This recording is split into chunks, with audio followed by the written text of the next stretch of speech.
Halo semuanya, pada video kali ini kita akan membahas tentang produktivitas primer di lautan.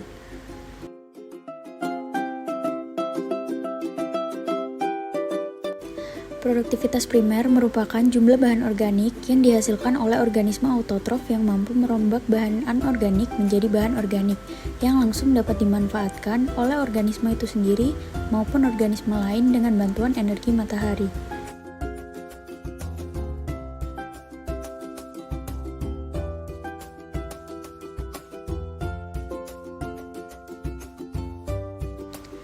Laut tropis.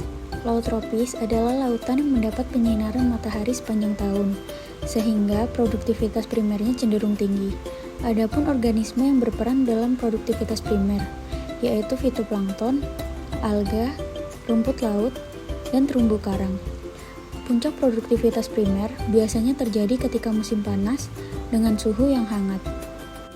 Laut subtropis. Jika laut subtropis mendapatkan penyinaran matahari sepanjang tahun, maka laut subtropis hanya mendapatkan penyinaran matahari dalam kurun waktu tertentu. Laut subtropis memiliki perbedaan cuaca yang ekstrim. Ketika musim panas, maka suhu akan sangat tinggi, dan ketika musim dingin, intensitas hujan semakin tinggi, akibatnya produktivitas primer cenderung lebih rendah dibandingkan laut tropis. Organisme yang berperan dalam produktivitas primer di laut subtropis adalah diatom, Dinoflagellata, Cyanobacteria, dan alga hijau. Adapun puncak produktivitas primer biasanya terjadi selama musim semi dan musim panas, ketika suhu air naik dan cahaya meningkat. Laut kutub. Laut kutub mendapat penyinaran matahari yang terbatas dan singkat, bahkan saat musim panas. Laut kutub, baik utara maupun selatan, memiliki produsen utama yang membentuk dasar rantai makanan. Di antaranya ada fitoplankton, alga, dan bakteri. Produktivitas primer di laut kutub sangat bergantung pada musim panas yang pendek, sehingga tak jarang menyebabkan ledakan fitoplankton atau bloom. Sedangkan pada musim dingin, laut membeku dan produktivitas primer sangat rendah. Proses produktivitas primer berkaitan dengan produktivitas ekosistem laut, khususnya untuk produksi organisme yang dapat menghasilkan makanan mereka sendiri melalui fotosintesis, seperti fitoplankton. Faktor yang mempengaruhi produktivitas primer laut yaitu cahaya matahari, karena sumber energi utama untuk fotosintesis di laut.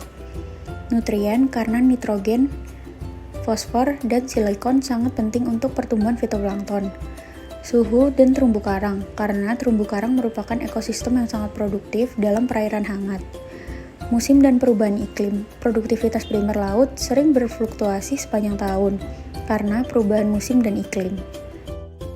Karena produktivitas primer adalah dasar rantai makanan di alam, jika produktivitas primer rendah, maka seluruh rantai makanan di ekosistem akan terganggu dan akan berdampak pada organisme di tingkat yang lebih tinggi. Selain itu, produktivitas primer dapat menyimpan karbon dari atmosfer dan memoderasi perubahan iklim dengan mengurangi konsentrasi karbon di atmosfer. Sekian dari kelompok kami, terima kasih telah menonton.